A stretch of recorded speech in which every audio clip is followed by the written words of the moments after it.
The conference room on the 45th floor of the downtown Chicago Tower smelled like expensive leather and decades of intimidation. Vanessa Hale had learned to recognize that particular combination during 5 years I told you this would happen! This is your fault! You approved it! Stop it! Look at these numbers! Accounts made them invincible. She sat perfectly still across from her husband, hands folded on the empty mahogany table. No attorney flanked her. No stack of financial rebuttals sat at her elbow. She'd brought nothing except a small black clutch and the quietness that had always made Marcus mistake her for breakable. Marcus leaned back in his chair, checking his Patek Philippe with a practiced flick of his wrist. The watch caught the fluorescent light, a performance he'd rehearsed in mirrors until it looked casual. You understand what you're signing? You walk away with nothing. Zero. The prenup is ironclad. Beside him, Brittany giggled. She was younger than Vanessa by 6 years, sharper in all the superficial ways, louder in all the ways that seemed to matter to Marcus now. Her manicured hand landed on his forearm like she was planting a flag. Don't be mean, babe. This is hard for her. Losing you, I'd be devastated. Across the polished wood, Arthur shuffled documents with the bored efficiency of a shark who'd already tasted blood. Marcus's attorney had built a career destroying prenuptial agreements and leaving spouses destitute, but today's meeting was supposed to be a massacre so easy it barely required his attention. Arthur slid the thick packet across the table, 73 pages of legal clauses designed to strip Vanessa of everything except her name.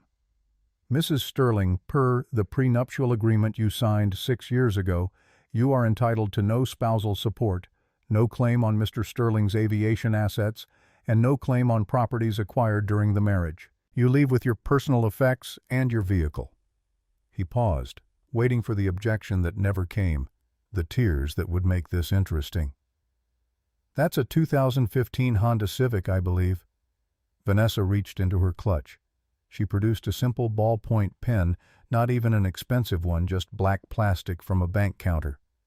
She turned directly to the signature page without reading a single word of the document Arthur had spent 3 weeks perfecting. Is this where I sign? The room went silent. Even the air conditioning seemed to hold its breath. Marcus sat up straighter, his victory champagne going flat in his mouth before he'd even tasted it. This wasn't the script. He'd prepared for begging, for the sweet rush of denying her, for watching her realize exactly how powerless she'd become. Vanessa. His voice dropped to that dangerous register he used in boardroom negotiations, the one that made junior executives sweat. Do you understand what you're doing? You're walking away from millions. He leaned forward, elbows on mahogany, playing the magnanimous victor one last time. If you ask nicely, if you beg, maybe I'll throw you a bone. Cover your rent for a few months. You won't survive out there on your own. Vanessa looked up from the document. For half a second something flickered across her face, not quite a smile, more like the expression of someone watching a toddler play with a loaded gun. I don't want your money, Marcus. Her voice was cool water flowing over smooth stone. I don't want your rent. I don't want your pity. Then what do you want? He slammed his palm on the table hard enough to make Brittany jump. To be unrelated to you. The pen scratched across paper. Once, twice, her signature appeared in careful cursive, Vanessa Cooper, not Sterling. She'd already reclaimed her maiden name in every way that mattered. She stood, capped the pen with a soft click, placed it back in her clutch. The gesture was surgical. Final. Is that all? Arthur the shark looked genuinely stunned. He blinked behind his designer frames, adjusting them with one finger like the prescription had suddenly changed. Yes. Technically, once the judge stamps this, you're divorced. Good. Vanessa turned toward the heavy oak doors. You're making a mistake, Marcus called after her, his ego bruising purple beneath his expensive tan. You'll be waiting tables by next week. You'll come crawling back. Vanessa paused at the door, her hand resting on the brass handle. She didn't look back. That would have given him too much. Goodbye, Marcus. And good luck with the Dakota Skyway expansion. I hear the FAA zoning in that district gets complicated. The door closed with a soft, definitive click. Marcus stared at the wood grain, a cold knot forming in his stomach despite the central heating. How did she know about Dakota Skyway? I haven't even announced the location publicly. Brittany squealed, grabbing the signed papers like a lottery ticket. Who cares? She signed. It's over. You keep everything. Marcus forced a grin, but the unease wouldn't dissolve. Vanessa's silence hadn't felt like submission. It had felt like she was the one discarding him. 6 years earlier, Marcus Sterling had stood in his glass-walled office on the 32nd floor of Sterling Aviation Group headquarters, surveying Chicago's skyline like territory he'd personally conquered. At 32, he'd built himself into exactly what he'd always wanted to be, a self-made CEO in an industry where family money usually ruled. Sterling Aviation Group didn't manufacture planes. That was for engineers with oil under their fingernails. Marcus managed the ecosystem around private aviation luxury hangars, fueling contracts, maintenance crews, and most lucratively private terminal management for the ultra-wealthy. His clients were billionaires who wanted to land their Gulfstreams without ever seeing TSA agents, without waiting in lines, without being reminded they were subject to the same indignities as ordinary people. His obsession was Dakota Skyway, an ambitious project to transform 1,200 acres of Nevada prairie into the Southwest's most exclusive private airport. The vision made his pulse race. Fortune 500 CEOs landing their jets and driving directly into high-stakes poker rooms without ever stepping into public airspace. No regulations, no crowds, no compromise. He'd secured the southern and eastern sectors.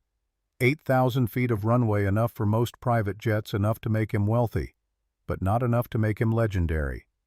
The crown jewel required extending the runway to 10,000 feet. That meant accommodating the largest birds, Bombardier Global 7005's Gulfstream G700s, the kind of aircraft that announced their owners controlled nations, not just companies.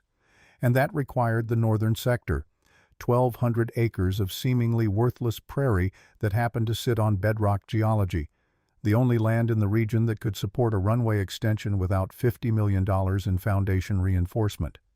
The farmers who owned it were old, sentimental, stubborn about selling their grandfather's dirt. But Marcus had a plan. Everyone had a price. He'd met Vanessa Cooper at a charity gala 5 years before the divorce.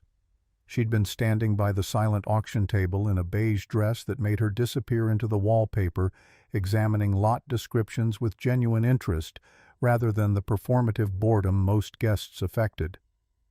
"You actually read those?" He'd asked, champagne in hand, already calculating whether she was worth his time. She'd looked up with dark, serious eyes. "The Johns Hopkins Pediatric Oncology Research Fund. They're doing remarkable work with CAR T-cell therapy."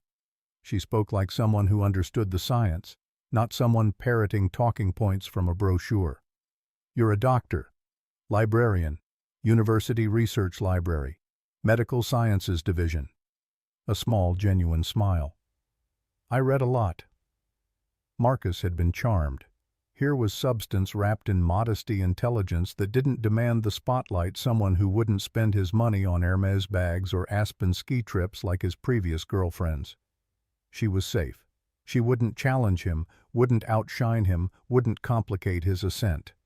She was exactly what he needed, a respectable, low-maintenance wife who'd give him credibility without demanding inconvenient things like equality or recognition. What Marcus hadn't advertised, what he'd buried in the footnotes of his success story, was that Vanessa had been instrumental in Sterling Aviation's expansion into medical charter logistics. During their second year of marriage, Marcus had been hemorrhaging money trying to break into medical transport. Organ transplants, emergency pharmaceutical shipments, specialist consultations. It was lucrative, but the regulations were brutal. Chain of custody documentation, temperature-controlled cargo systems, FAA, medical certifications that read like doctoral dissertations written in a language designed to make normal people weep. His team was drowning. Vanessa had spent 3 months in the research library during her lunch breaks and weekends. Then she'd presented him with a 200-page operations manual that translated medical compliance regulations into actionable logistics protocols. She'd designed the temperature monitoring system. She'd written the training curriculum for pilots. She'd identified a regulatory loophole that allowed Sterling Aviation to use a hub-and-spoke model through a facility in New Jersey, the only East Coast location with the specific licensing combination they needed. Her work had generated $42 million in revenue over 3 years. Marcus had never credited her publicly. On earnings calls, he called it innovative internal development. At industry conferences, he accepted awards for visionary leadership in medical logistics, his smile bright under stage lights, while Vanessa sat in the audience wearing beige. She'd never corrected the record. She'd just smiled that quiet smile and returned to her library cataloging work. The marriage had been stable, boring, predictable, safe. Then 10 months before the divorce papers, Marcus met Brittany Chen at an industry mixer. She was a sales executive at a rival firm 28 years old, and she laughed at all his jokes with the kind of enthusiasm that made him feel electric instead of established. More importantly, she made him feel young again, not like the steady, responsible husband who came home to NPR podcasts and herbal tea. The affair started in hotel rooms during conferences. Then it moved to the penthouse apartment Marcus kept for late work nights. Then it became sloppy restaurant reservations under his real name, weekend trips to Miami that appeared on credit card statements, a diamond bracelet that showed up on Brittany's Instagram with geotags and hashtags. Vanessa never said a word, not when she found the Tiffany's charge for $8,000, not when Marcus came home at 2 a.m. smelling like Brittany's signature Chanel number. 5. Not when he stopped coming to bed before midnight, choosing instead to answer work emails that made him smile in the blue screen darkness. Her silence made Marcus feel powerful. He'd married a woman so passive, so comprehensively meek, that she wouldn't even fight for her own marriage. What he didn't know, what he couldn't have known because he'd stopped actually looking at his wife 3 years into their marriage, was that Vanessa's silence wasn't acceptance. It was documentation. Marcus had committed 3 crimes that would later become exhibits in a federal case, though he didn't think of them as crimes at the time. He thought of them as smart business. The first was intellectual property theft. He'd taken Vanessa's medical logistics manual, stripped her name from every page, and filed it as proprietary Sterling Aviation methodology. Then he'd licensed it to 3 partner companies for a total of $8.5 million. Vanessa never saw a cent. When she'd politely suggested he credit her work in an industry publication, he'd laughed and told her nobody would take it seriously if they knew a librarian wrote it. The second was financial fraud. When structuring the prenuptial agreement, Marcus had deliberately hidden $40 million in assets through offshore shell corporations in the Cayman Islands. On paper, Sterling Aviation Group was worth $120 million. In reality, Marcus controlled $160 million. The prenup had been calculated on the fraudulent lower figure, which meant Vanessa would leave the marriage with exactly nothing, while Marcus kept everything, including the assets he'd hidden. The third was forgery. 6 months before filing for divorce, when Vanessa had again suggested receiving credit for her medical logistics work, Marcus had forged her signature on a waiver of intellectual property rights, backdated to their wedding day. His lawyer Arthur had witnessed the document, making them both complicit. Marcus had felt clever, untouchable, like a man who'd figured out how to have everything: the trophy wife for credibility, the exciting mistress for passion, the hidden wealth for security. 2 months before the divorce, Marcus had made his decision over breakfast. No preamble, no cushioning. "I want a divorce." Vanessa had set down her coffee cup. "All right. That's it, no fight." What would I be fighting for, Marcus? He'd laughed, relief flooding through him. "I'm giving you an easy out. Sign the papers, take your Civic, move back to Ohio, find some nice accountant to marry, someone more your speed." She'd just nodded, her face unreadable. Marcus had felt like a genius. Vanessa made it to the elevator before her hands started shaking. She pressed the button for the ground floor and watched the numbers descend: 45, 44, 43, each floor, a measurement of distance between her and the man who'd spent 5 years teaching her that silence was survival. The elevator was empty. Good. She could breathe. You did it. You got out. The logical part of her brain, The part that had spent 18 months planning this exact moment was calm, calculating, already executing the next phase. But the part of her that had loved Marcus Sterling, that had believed in their marriage, that had made him coffee every morning and edited his speeches and pretended not to notice the perfume on his collar, that part was screaming. She closed her eyes. Not yet.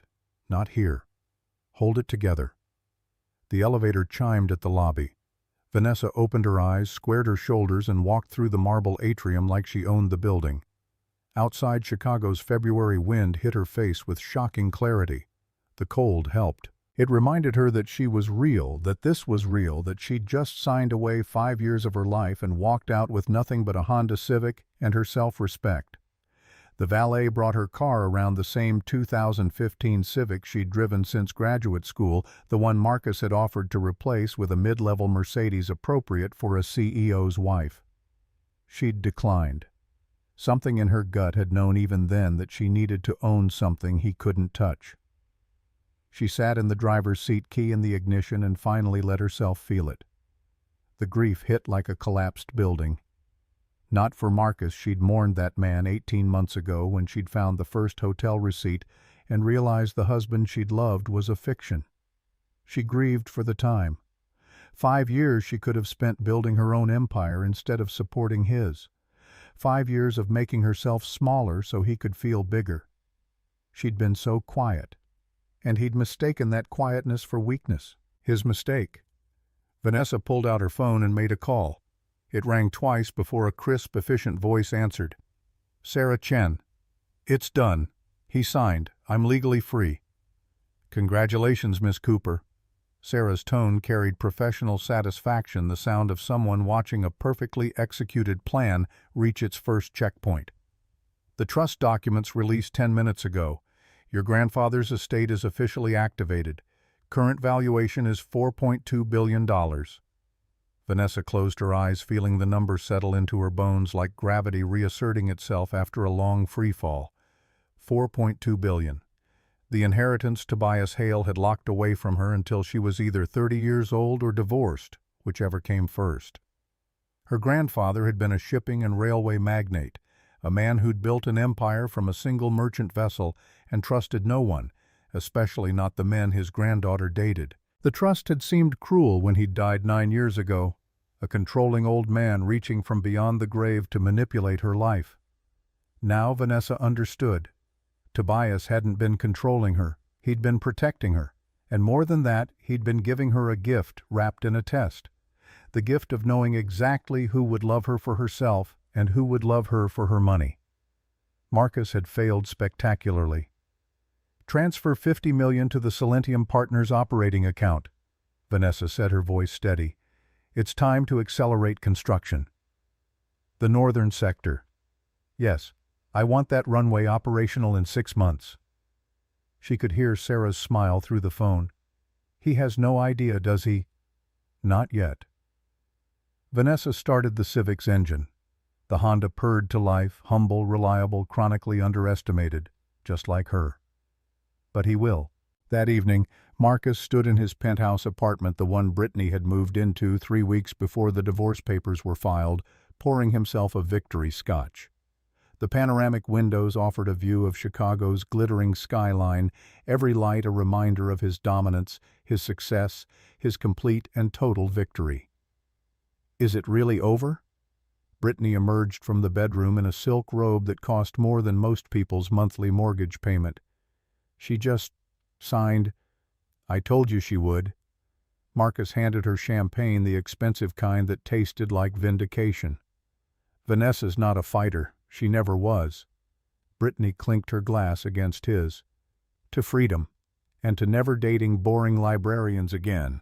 They laughed. Marcus felt lighter than he had in months. The guilt that had occasionally nagged him late at night when Brittany was asleep, and he remembered how Vanessa used to edit his speeches, how she'd stayed up all night helping him prepare for the medical logistics pitch, that guilt evaporated like morning dew under a blowtorch. He'd won. Clean, total, absolute victory. His phone buzzed. Arthur. Tell me it's official, Marcus said, answering. Judge stamped it an hour ago. You're divorced. Sterling Aviation Group remains 100% yours, all hidden assets protected. Arthur's voice carried professional satisfaction. Congratulations on the cleanest high-net-worth divorce I've seen in 15 years. She made it easy. Suspiciously easy, Arthur said. There was a pause, the sound of ice cubes in expensive whiskey. Marcus, did you ever verify her asset disclosures? What assets? She's a librarian making $42,000 a year. I know, but the way she acted today. No lawyer, no fight that comment about Dakota Skyway. Arthur's lawyer instincts were prickling like a dog sensing an earthquake before the ground started shaking. Something felt off. Marcus poured himself more scotch, the bottle's neck clinking against crystal. You're paranoid. She's just a quiet woman who knows when she's beaten. Now let's talk about the northern sector. Where are we with the acquisition? Arthur's tone shifted to business. The unease swept under the rug. That's the problem. The farmers sold to a shell company 2 weeks ago, some LLC called Silentium Partners registered in Delaware. Marcus frowned, his victory scotch suddenly tasting like copper. Who owns it? Can't trace it. Delaware privacy laws. Could be anyone, investment fund, foreign entity, rival developer. Could be 3 guys in a garage for all we know. I don't care if it's the Pope himself. Find out who owns Silentium Partners and get me a meeting. That land is worthless to anyone except me. They bought it to squeeze me, and I'm going to squeeze back harder. I'll make inquiries. After Arthur hung up, Marcus stood at the window looking north toward the Nevada desert, where his Dakota Skyway empire would rise. 1,200 acres of runway luxury terminals, high-stakes gaming rooms. The project that would make him not just rich, but legendary. The kind of legendary that got you invited to Davos, that put you on the cover of Forbes, that made people remember your name 100 years after you were dead. Nothing would stop him. Certainly not some anonymous LLC playing games with farmland. 3 months passed. The ink on the divorce papers dried. Marcus threw himself into his work with the manic energy of a man who'd dodged a bullet and wanted to prove the universe he deserved to survive. He moved the Dakota Skyway project from Illinois to Nevada for the gaming licenses, a calculated risk that would pay off spectacularly if he could just secure that final piece of land. The Nevada desert heat shimmered in waves across the horizon, distorting the skeletal steel frame of Marcus's half-finished terminal. He stood at the boundary line between his southern sector and the disputed northern sector, staring at what should have been empty prairie. "What the hell is that?" he growled. His chief of operations, Gary, a nervous man whose sweat stains had their own sweat stains, checked his tablet with shaking fingers. "Sir, they installed it overnight. Military-grade rapid deployment runway, the kind special forces use for forward operating bases.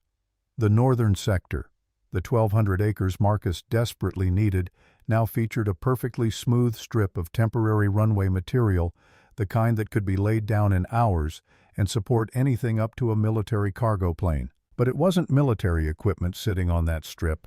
It was a convoy of black SUVs, 4 of them arranged in precise tactical formation.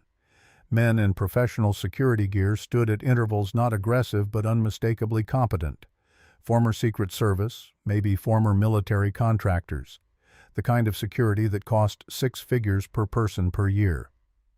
"This is still private property," Marcus said, his Italian loafers crunching across gravel as he approached. "You're trespassing adjacent to an active construction zone." The nearest bodyguard, a man built like a linebacker with a face that looked like it had been carved from granite using another piece of granite, didn't even acknowledge Marcus's existence. He just pointed toward the sky.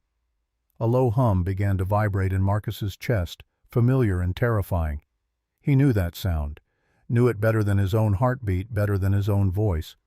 Turbofan engines. Not just any engines. Rolls-Royce Pearl 700s, the kind that powered aircraft worth more than most people's houses.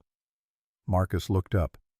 Descending from the brilliant Nevada sky, gleaming like a silver bullet wrapped in midnight blue livery, was a jet. But not just any jet. A Gulfstream G700. the apex predator of private aviation. $75 million of carbon fiber titanium and hand-stitched leather. The kind of aircraft that required 10,000-foot runways and pilots with type ratings that took a year to earn. The kind of bird that only 200 people in the entire world could afford to own outright.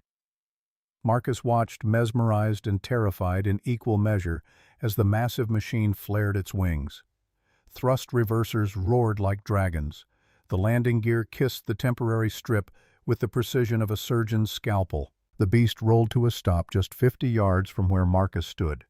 Engines winding down with a descending whine that felt like a curtain dropping on the first act of a play Marcus didn't know he was watching. "That's a $75 million plane," Gary whispered, his voice hollow with awe and fear. "Who the hell is this?" Marcus demanded, but his voice came out smaller than he wanted, like a child asking questions in a cathedral. The air stairs unfolded from the fuselage with hydraulic grace, the kind of engineering that cost more than most cars. A figure appeared at the top. Marcus saw the shoes, first red-bottomed Louboutin stilettos sharp enough to murder someone's confidence. Then the legs draped in white silk trousers that moved like water. Then a fitted white blazer that screamed bespoke Italian tailoring, the kind you couldn't buy off a rack, the kind that required 3 fittings and a personal relationship with an atelier that didn't advertise. The woman descended the stairs with the kind of grace that commanded gravity itself to behave. She reached the bottom step, removed her oversized Dior sunglasses, and looked directly at Marcus. His knees unlocked. His breath caught in his throat like a fishhook. It was Vanessa. But it wasn't the Vanessa he knew. The mousy librarian who'd clipped grocery coupons and worn beige cardigans was gone, erased so completely she might never have existed. This woman radiated power. Like a star radiates heat, inevitable, inescapable, absolute. Her dark hair was down in loose waves that caught the desert sun like silk. Around her neck sat a sapphire necklace that Marcus recognized from auction catalogs he'd browsed in moments of fantasy, the Star of Bombay, a piece from the legendary Hale collection worth $8 million. Hale. The name hit him like a freight train loaded with his own stupidity. She walked toward him, bodyguards parting like the Red Sea for Moses. The heat radiating off the G700's engines behind her created a halo effect, like she was emerging from fire itself, reborn and terrible and beautiful. She stopped 3 feet away. "Hello, Marcus." Her voice was the same cool water over smooth stone, but it carried weight now. Authority. The kind of voice that made men in boardrooms shut their mouths and lean forward. Marcus couldn't form words. His brain was short-circuiting, trying to reconcile the woman standing in front of him with the quiet wife who'd signed divorce papers without reading them, who'd accepted nothing without complaint. "Vanessa." He finally choked it out. "What? Whose plane is this? Are you dating someone? Is this your new boyfriend's plane?" It was the only explanation his ego could process. She must have found a sugar daddy immediately, some old tech billionaire who bought her toys to parade her around like a trophy he could upgrade from. Vanessa laughed. It was a dry, genuinely amused sound, like she was watching a child try to guess at magic tricks while the coins were still visible in the magician's palm. "My boyfriend." She turned and patted the fuselage of the G700, her palm resting on the midnight blue paint with casual ownership. "Oh, Marcus, you always did have such a limited imagination." She looked back at him, and her eyes, those dark, serious eyes he'd stared into across 1,000 breakfast tables without ever really seeing, were ice. "This is silent pursuit. She's mine, paid in full, no loans, no partners, no sugar daddy required." "Yours." Marcus sputtered, his face flushing red beneath his expensive tan. "With what money? You have nothing. You signed the papers, you left with zero." "I left with zero of your money, Marcus." Vanessa stepped closer, close enough that he could smell her perfume, something expensive and vanilla mixed with jet fuel and victory. "I didn't take a dime of yours because I didn't need it. I never did." "I don't understand." Marcus looked from her to the plane, to the tactical security team, to the temporary runway that had appeared overnight like a hallucination. His world was tilting, the axis shifting, everything he thought was solid turning to sand beneath his Italian leather. You were a librarian. You drove a 10-year-old Honda. You were nobody. The word hung between them like a slap, like a confession, like the truth he'd always believed but never had the cruelty to say out loud. Until now. Vanessa's expression didn't change, but something flickered behind her eyes. Not hurt, but recognition. The confirmation of everything she'd suspected about him for the last 18 months, every theory tested and proven.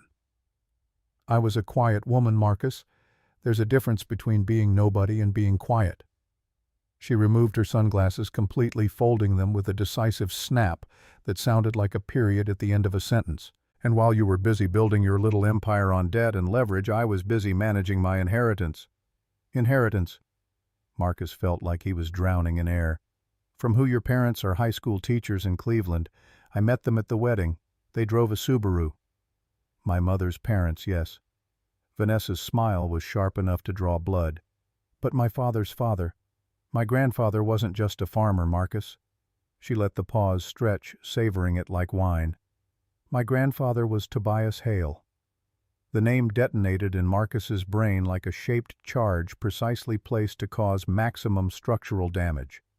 Tobias Hale, the shipping magnate, the railway tycoon, the man who'd built Hale Transatlantic from a single merchant vessel in 1962 into a logistics empire that controlled 40% of North Atlantic shipping routes and owned 11,000 miles of freight rail across the continental United States. The man who'd died 9 years ago and left everything to his only granddaughter. Identity sealed by Delaware trust laws, inheriting an estimated $4 billion. Marcus had read about it. The industry had buzzed about it for months. Tobias Hale's mysterious heir, the woman who'd inherited enough money to buy a small country. His vision went gray at the edges. You're... He couldn't say it. His mouth wouldn't form the words. You're her.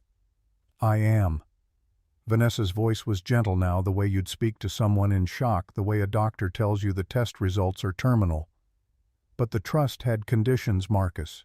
Very specific conditions that my grandfather wrote himself before he died. She pulled a folded document from her blazer pocket, legal paper, heavy stock, the kind that costs $12 a sheet. I couldn't access the principal until I turned 30 years old. She unfolded the page, showing him the relevant clause highlighted in yellow, like evidence in a murder trial. Or until I was divorced. Marcus grabbed the document with shaking hands. His eyes scanned the legalese until he found his own name embedded in the text like a tombstone with his epitaph already carved. Until such time as the beneficiary's marriage to Marcus Andrew Sterling is legally dissolved, whichever condition is satisfied first, at which point all assets shall transfer to Vanessa Marie Cooper without restriction or encumbrance. Grandfather never did trust the men I dated. Vanessa continued, her tone almost conversational, like she was discussing the weather instead of his complete annihilation.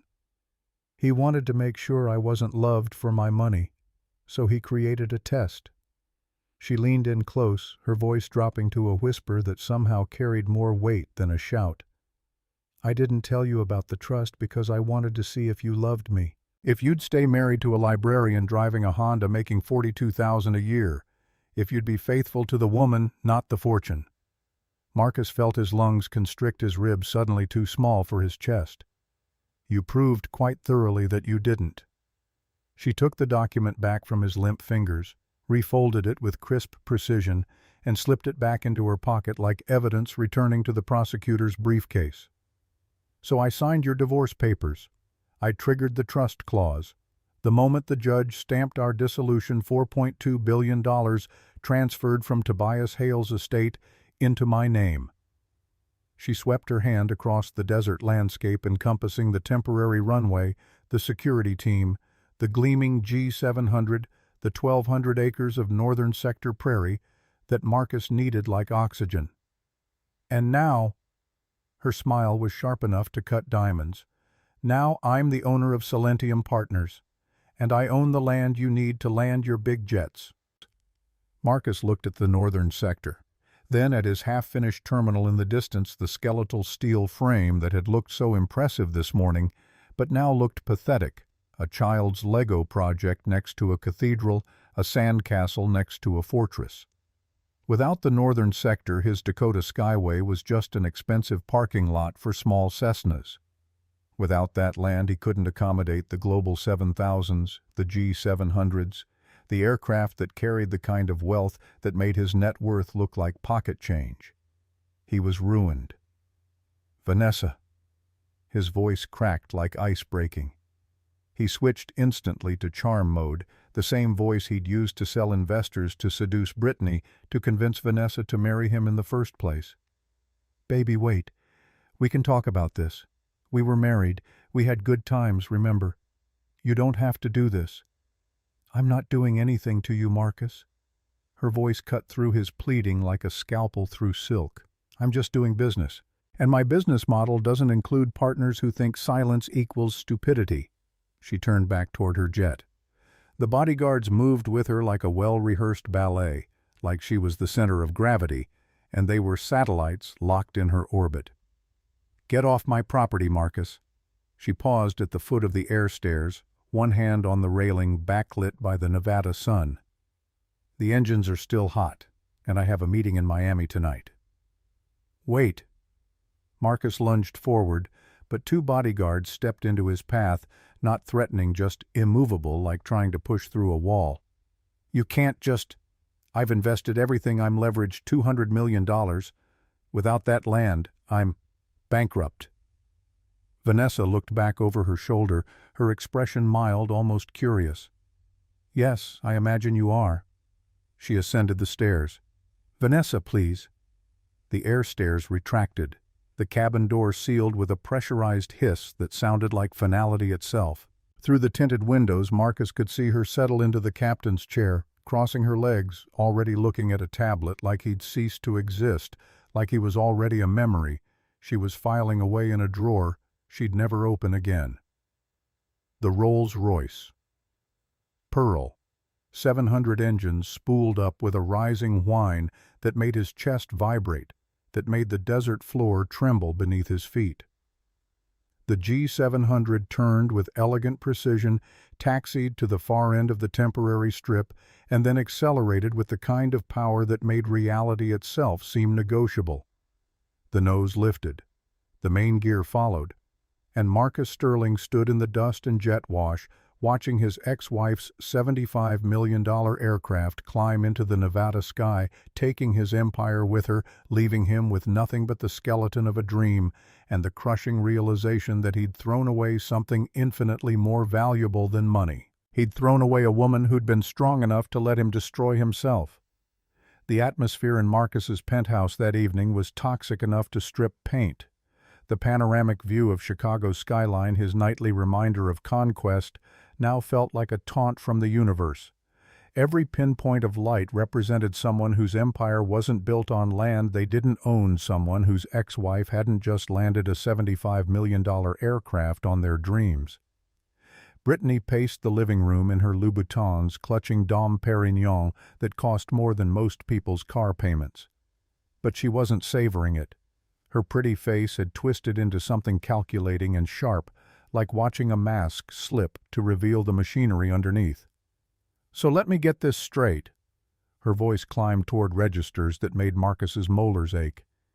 "She has a jet, a $75 million jet, and you have a construction site you can't finish." Marcus massaged his temples, the vein there throbbing like it was trying to escape his skull. He'd been on the phone with his bank for 2 hours. The conversation had been the financial equivalent of watching a building collapse in slow motion. "It's a temporary setback, Tiff." He hated how defensive he sounded, hated the weakness in his own voice. "Stop screeching. I have Arthur working on solutions." "Arthur?" Brittany scoffed. Champagne sloshing dangerously close to the white carpet that had cost $8,000 to install. "The guy who let her walk away with a secret fortune. You said she was nobody. You said she was a boring librarian who bought her clothes at discount stores." "She was..." Marcus finally snapped, slamming his tumbler onto the marble side table hard enough to crack the crystal. Amber liquid pooled across white stone like blood at a crime scene. She drove a Honda. She clipped coupons from the Sunday paper. How was I supposed to know she was Tobias Hale's granddaughter? The man controlled half the shipping routes on the eastern seaboard. He slumped onto the leather sofa, suddenly feeling every one of his 38 years, plus 40 more. If she really has access to that trust, she has more liquid capital than my entire company is worth on paper. Brittany's eyes went cold in a way Marcus recognized because he'd seen it in mirrors often enough. It was the look of someone calculating whether they were on a sinking ship, whether the lifeboats were already full. So sue her. Brittany sat next to him, gripping his arm with manic intensity, her nails digging into his Brioni shirt hard enough to leave crescents. You were married for 5 years. That money is marital property. Half of it is yours. We can take the jet. We can take the land. We can... It's not that simple. Marcus pulled his arm free, suddenly nauseated by her touch because the greed in her eyes mirrored his own too perfectly, and he could finally see how ugly it looked from the outside. At that moment Arthur arrived. The lawyer looked disheveled, a rare state for the meticulously groomed attorney who usually treated his appearance like courtroom evidence. His tie was loosened, collar unbuttoned, and he carried a briefcase that seemed to weigh 1,000 pounds of bad news. "Tell me you found a loophole." Marcus didn't bother standing. "Tell me we can sue her for fraud. She didn't disclose her assets during divorce proceedings. That's perjury or concealment or something that voids the settlement." Arthur sat down heavily in the facing chair, pulled out a thick file marked with tabs and highlighters. "I spent the last 6 hours with a team of forensic accountants and 3 estate law specialists." His voice carried the exhaustion of a man who'd just lost a case he'd thought was unlosable. "We went through the Hale Trust documents.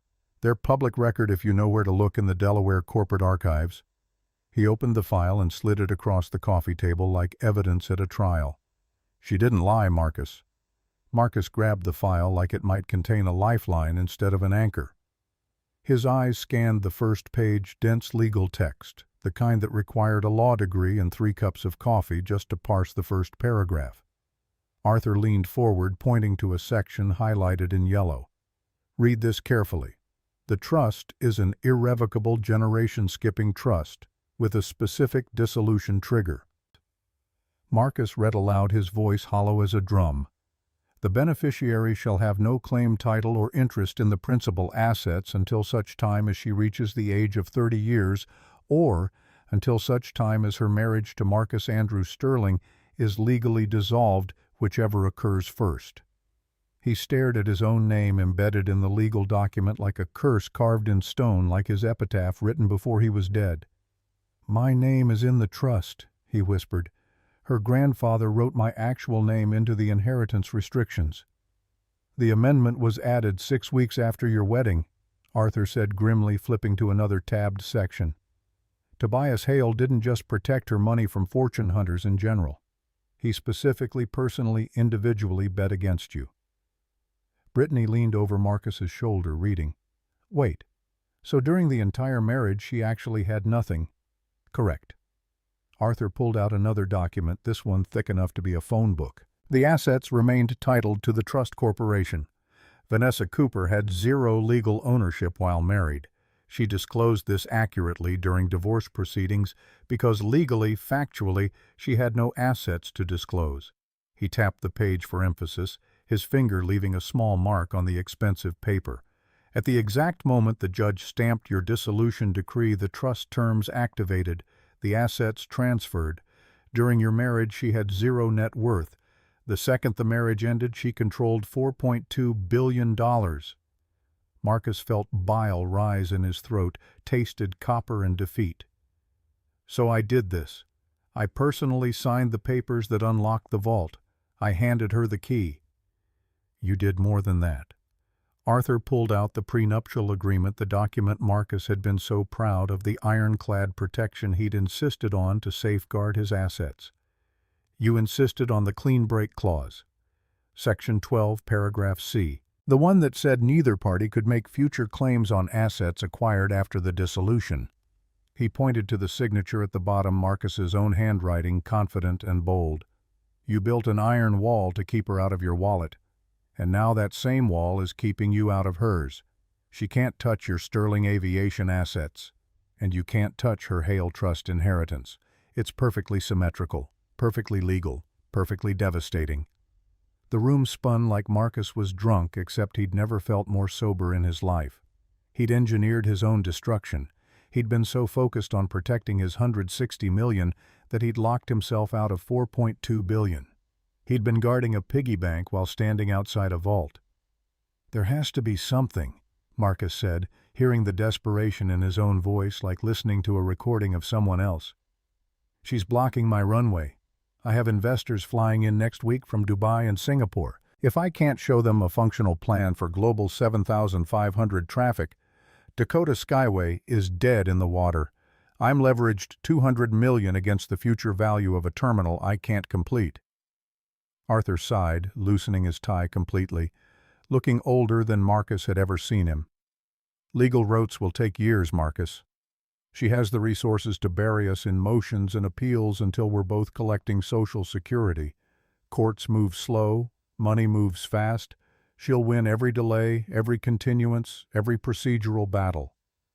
He paused, and something calculating entered his expression, something that made Marcus think of sharks circling wounded prey. "If you want that land, you can't sue for it. You have to force her to sell." "Force her how?" Arthur leaned back, steepling his fingers like a professor about to explain a particularly elegant theorem. "Pressure, zoning complaints, permit delays, environmental impact studies. You've been donating to County Commissioner Grant's campaigns for 3 years. The EPA Regional Inspector Davidson, I know about his gambling debts at the Horseshoe Casino, $30,000 and climbing." He met Marcus's eyes. "Make it impossible for her to build anything on that land. Bury her in regulatory red tape. If her property becomes useless to her, worthless for development, maybe she'll sell it to you just to stop the bleeding and get rid of the liability." Marcus's eyes narrowed. A cruel smile slowly returned to his face, familiar and comfortable like putting on old shoes. "Yes." He stood, energy returning to his limbs, purpose flooding back into his chest. "Commissioner Grant owes me favors. I bought his son a BMW last year for college graduation. A $40,000 graduation present buys a lot of loyalty." He pulled out his phone, scrolling through contacts. "And EPA Inspector Davidson. I know exactly how much he owes and to whom. People with gambling problems are wonderfully cooperative when you offer to make their problems disappear." He turned to Brittany, who was watching with gleaming eyes that reminded him why he'd found her exciting in the first place. "Pour me another drink, babe. Vanessa might have the money, but she doesn't know how the real world works. She thinks she can just land a jet and win. She's lived in libraries and charity galas. She doesn't understand how power actually operates at the ground level." He pulled up Commissioner Grant's number, his thumb hovering over the call button. "I'm going to bury her in red tape so thick she won't be able to breathe. And when she's desperate and bleeding money on environmental studies and zoning appeals, she'll come begging to sell me that land for whatever I'm willing to pay." The same evening, Vanessa stood in the study of her new lakefront estate, a modern masterpiece of glass and steel perched on Lake Michigan's shore 45 minutes north of Chicago. The house had cost $18 million, but she'd paid cash like buying groceries. No mortgage, no leverage, no vulnerability. Through the floor-to-ceiling windows, she could see Chicago's lights in the distance. Somewhere in that glittering skyline, Marcus was probably celebrating what he thought was a clever counter-strategy, believing he'd found an angle, a way to fight back. He had no idea he was already 3 moves behind in a game that had started 18 months ago. Sarah Chen sat at the conference table. Vanessa had installed laptop open, displaying a real-time intelligence dashboard that would have made the NSA jealous. At 32, Sarah had a Yale MBA, 6 years at McKinsey, dismantling corporate hierarchies, and the ruthless efficiency of someone who'd been underestimated her entire life because she looked like she should be selling cosmetics instead of destroying empires. "He called Commissioner Grant 17 minutes ago." Sarah reported, fingers flying across the keyboard with practiced precision. "Grant's office just scheduled an emergency zoning review of the northern sector for tomorrow morning at 9 a.m. Vanessa smiled, the expression small and satisfied. Right on schedule. Across from Sarah sat Kyle Brennan, 45 years old, former Secret Service Presidential Protection Detail, then private military contractor who'd spent 8 years protecting American diplomats in places where protection meant the difference between life and death. He had the build of someone who'd stayed sharp long after leaving government service, and eyes that had seen too much to be surprised by human nature anymore. A scar bisected his left eyebrow from a Baghdad market bombing in 2007, giving him a permanently skeptical expression that matched his personality. "Davidson from the EPA is getting a call, too," Kyle said, checking his own tablet, which displayed information that definitely didn't come from public sources. "Marcus is going to leverage the gambling debts. Entirely predictable. Your ex-husband operates from a playbook written in 1985. Davidson's already been briefed and he's cooperating," Vanessa said calmly, pouring herself sparkling water. She never drank during strategy sessions because clarity mattered more than celebration. "He's wearing a wire for the Illinois Gaming Commission investigation. In exchange for immunity and keeping his job, he's documenting every attempt at bribery or coercion." She moved to the architectural model dominating the center of the room. The Halo. It was magnificent even in miniature. The main terminal building curved like a bird's wing, all glass and white steel that caught light like sculpture. 50 boutique hotel suites were carved into what the blueprints labeled as repurposed underground structure, which was technically accurate but deliberately vague. In reality, it was a decommissioned Cold War missile silo that Vanessa had purchased from the federal government for $2 million, a facility that had once housed nuclear weapons, now converted to house the world's wealthy elite.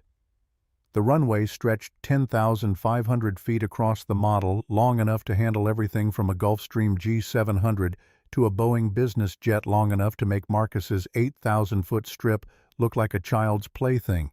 Solar panels covered every south-facing surface. An underground cargo system snaked beneath the terminal like circulatory veins connecting to a secure vault facility that could store everything from Picassos to gold bullion to Bitcoin wallets worth more than small nations. It wasn't just an airport. It was a destination, a sanctuary, a proof of concept that luxury didn't have to be wasteful, that power didn't have to be destructive. "Walk me through the timeline again," Vanessa said, studying the model like a general studying a battlefield. "I want to make absolutely certain Marcus's sabotage plays directly into our trap." Sarah pulled up a Gantt chart on the wall-mounted screen, color-coded blocks, representing 18 months of surgical planning. 18 months ago, you discovered Marcus's affair with Brittany Chen. Instead of confronting him, you initiated Project Silentium. The timeline appeared in vivid detail. Month -18 found hotel receipts, Tiffany's charge for diamond bracelet. Hired private investigator who confirmed ongoing affair. Consulted with trust attorneys who confirmed divorce would trigger inheritance. Made strategic decision, controlled exit instead of confrontation. Month -15. Formed Silentium Partners, LLC with Delaware. Registration for maximum privacy. Hired Sarah Chen as executive assistant under cover of library research project. Initiated comprehensive background checks on all Marcus's business associates, suppliers, and political connections. Month -12. Private investigator confirmed Marcus planning Dakota Skyway expansion in Nevada. Identified northern sector as critical land parcel, the only geology that could support runway extension without prohibitive foundation costs.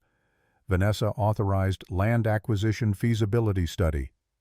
Month -10, approached northern sector farmers through intermediaries, a real estate firm in Kansas City with no connection to Hale interests. Offered $12 million cash, 3 times market value.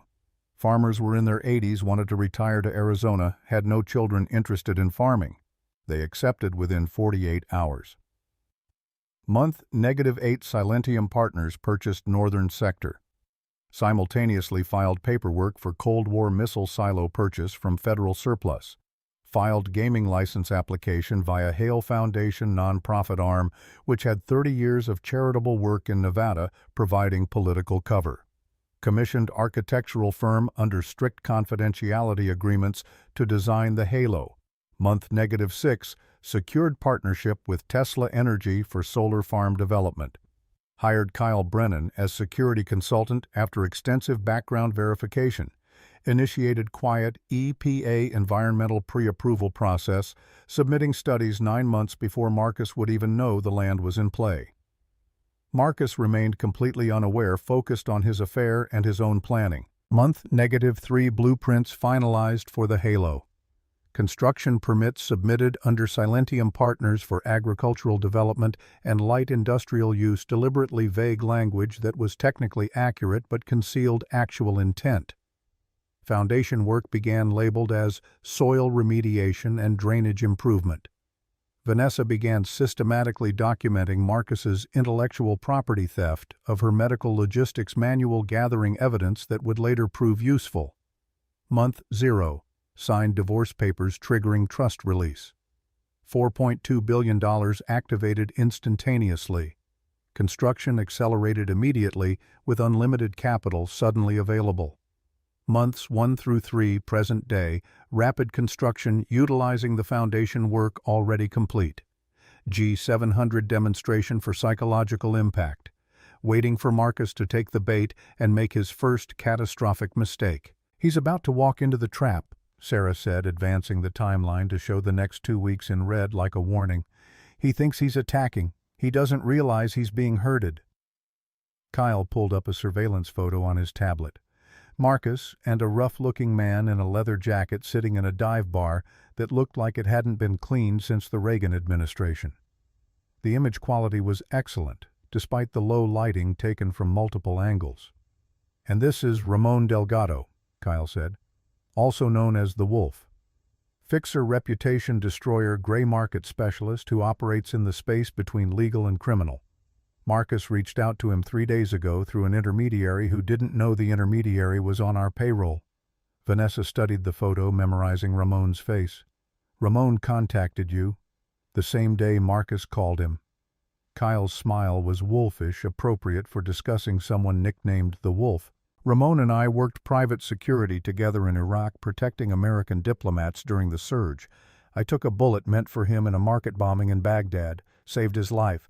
He's owed me a debt for 8 years and has been looking for a way to repay it. And when Marcus asks him to do something illegal, I'll know about it 6 seconds later." Kyle zoomed in on Ramon's jacket, pointing to what looked like a button but was actually a camera. "He's already wearing surveillance equipment for us. FBI-grade audio and video encrypted transmission. Everything Marcus says or does will be documented in a format admissible in federal court." Vanessa felt cold satisfaction settle into her bones like ice crystallizing. Marcus thought he was fighting a librarian who'd gotten lucky with an inheritance. He had no idea he was fighting a woman who'd spent 18 months turning his own tactics into a noose, who'd planned every contingency, who'd built a machine designed to transform his aggression into evidence.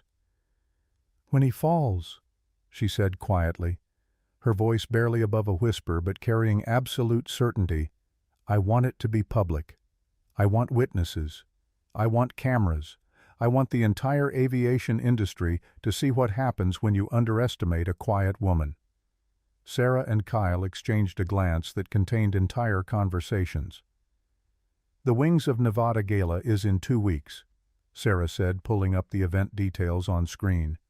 "It's the premier industry event for Western aviation. Every CEO, lobbyist, and high-net-worth individual with a pilot's license will be there. It's held at the Bellagio. Black tie, 500 guests, full media coverage." Vanessa's smile could have cut glass. "Perfect.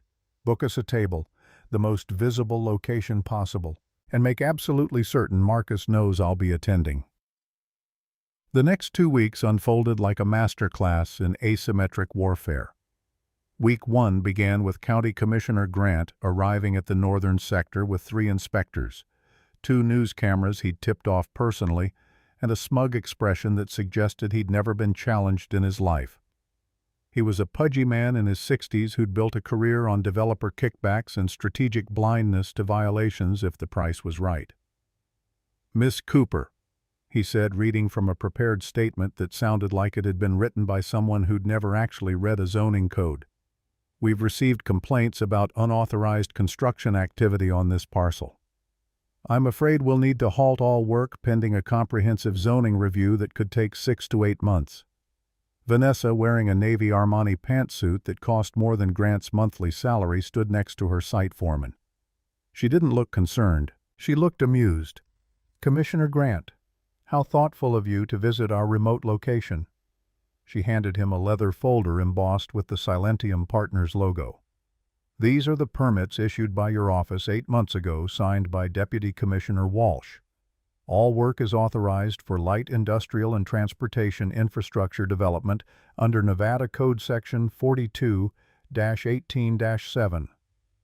Grant flipped through the permits, his confidence faltering like a building losing structural integrity. "These appear to be legitimate, but—" "Of course they're legitimate, Commissioner. I don't cut corners." Vanessa's smile was polite, professional, and sharp enough to shave with. "Unlike some people." She pulled out her phone and played a video. It showed Grant's BMW license plate clearly visible pulling into the parking garage of Marcus Sterling's building at 11 p.m. 2 nights prior. Timestamp crystal clear, angle perfect. Duration of visit 47 minutes. "I assume you were there for legitimate county business?" Vanessa asked innocently, her voice dripping with the kind of politeness that felt like a threat. "Not to coordinate this improper inspection based on a complaint from a competitor who happens to be a major donor to your re-election campaign?" Grant's face went purple, then white, cycling through colors like a malfunctioning traffic light. This is... The Illinois Ethics Commission might be interested in reviewing the timeline." Vanessa continued, her voice never rising above conversational volume. "Especially since your son's BMW, the one Marcus Sterling gifted him last year, is titled to a shell corporation that Sterling Aviation owns. That's a $50,000 unreported campaign contribution, Commissioner. That's a felony." Grant packed up his paperwork in record time, his hands shaking badly enough that he dropped his briefcase twice. The news cameras caught every second of his retreat, every stumble, every moment of visible panic. Week 2 brought EPA Inspector Davidson filing a noise pollution complaint against the Halo's construction activities. He cited excessive disturbance to migratory bird populations, claiming the construction was violating the Migratory Bird Treaty Act and endangering the habitat of 3 species of concern. Vanessa's response was surgical in its precision. She released a pre-approved EPA environmental impact statement commissioned 9 months earlier at a cost of $400,000, showing that the Halo's construction actually created habitat for endangered species through a wetland restoration project Vanessa had funded personally. The study had been conducted by the Nevada Department of Wildlife, peer-reviewed by 2 independent environmental consulting firms, and approved by the regional EPA office before a single shovel had touched dirt. She also sent Davidson's supervisor a courtesy notification that Davidson was currently under investigation by the Illinois Gaming Commission for accepting bribes related to casino inspections in 3 counties. The evidence package was comprehensive bank transfers, phone recordings, testimony from 2 casino owners who'd been paying him, and photographs of Davidson leaving the Horseshoe Casino with envelopes that definitely didn't contain Employee of the Month awards. Davidson was placed on administrative leave within 24 hours. The noise complaint was withdrawn by end of business that same day. Week 3 brought Marcus's masterpiece, his most clever move, the one he was certain would finally draw blood. He'd discovered that the Halo's steel shipment was coming through Hale Transatlantic Freight Services, Vanessa's own shipping company inherited from Tobias. Marcus had convinced the Longshoremen's Union in Newark to stage a random safety inspection that would delay the shipment by 6 weeks, enough time to miss construction deadlines and trigger penalty clauses with contractors. Vanessa didn't even blink. She rerouted the shipment through Baltimore using a different Hale subsidiary, a freight forwarder Marcus didn't know existed. The steel arrived 3 days early, delivered on trucks that drove past Marcus's stalled construction site on the way to the Halo. Then she made a phone call to the New Jersey Port Authority. It turned out the longshoreman who'd staged the random inspection was the brother-in-law of one of Marcus's former employees, a connection that took Vanessa's investigators 30 minutes to discover. The coordination between Marcus and the union official was documented in text messages that somehow found their way to the Department of Labor's Racketeering Investigation Unit.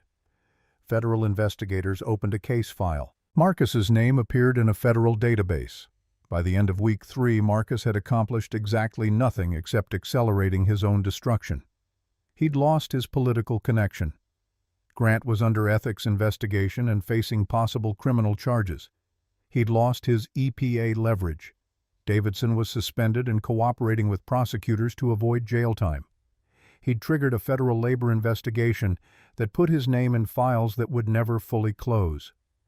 Meanwhile, Vanessa had completed 70% of the Halo's primary structure, secured her gaming license approval with a unanimous 5-0 vote from the Nevada Gaming Commission, signed 3 major cargo clients, including Lucas Thorne from Horizon Logistics, and generated $200 million in pre-opening membership deposits from people who wanted to be part of what industry publications were calling the future of private aviation. The aviation industry was buzzing with questions. Who was this mysterious heiress who'd appeared from nowhere? Why was Marcus Sterling's Dakota Skyway project suddenly stalled with workers walking off the job because paychecks were bouncing like rubber checks? And most importantly, what would happen when they both attended the Wings of Nevada Gala?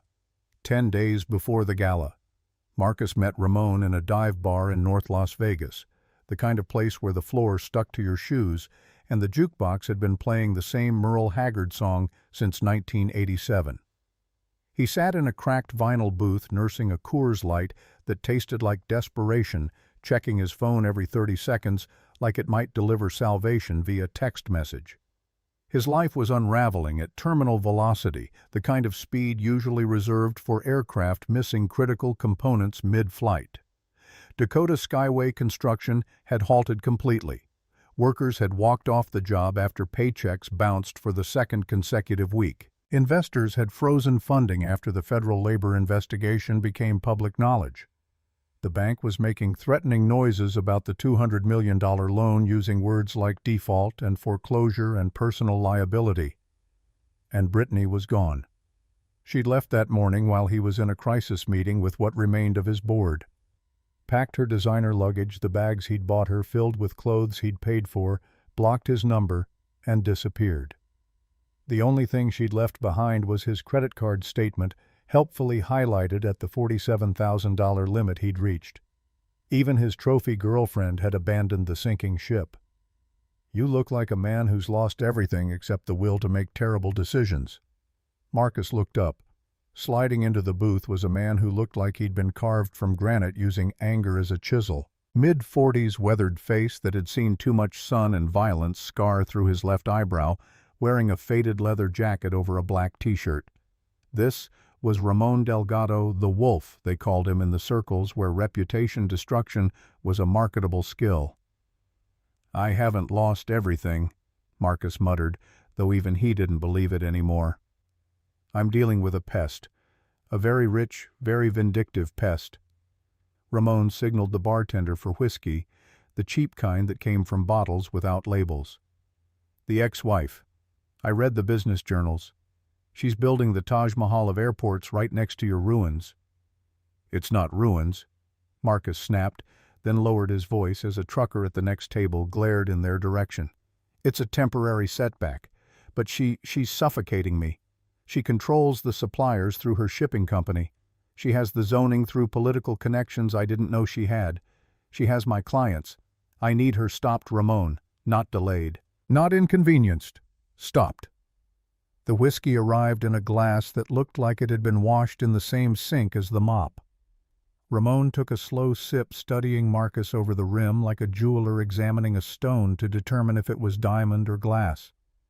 "You want her hurt? That costs extra. And I don't hurt women unless they're actively trying to kill me, which has happened more times than you'd think." "No, God, no violence." Marcus's hands shook as he gripped his beer, leaving damp fingerprints on the bottle. He wasn't a murderer. He was just a desperate man who'd made catastrophically bad decisions and couldn't figure out how to stop making more. I want her discredited. She's launching the Halo in 10 days. Grand opening gala. The governor's going to be there. Press. FAA regional director. Senator from Nevada. High stakes, high visibility.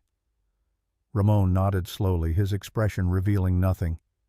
And you want what exactly? I want a scandal. Marcus leaned across the sticky table, his voice dropping to a harsh whisper that still carried too far in the quiet bar. Something that scares the feds.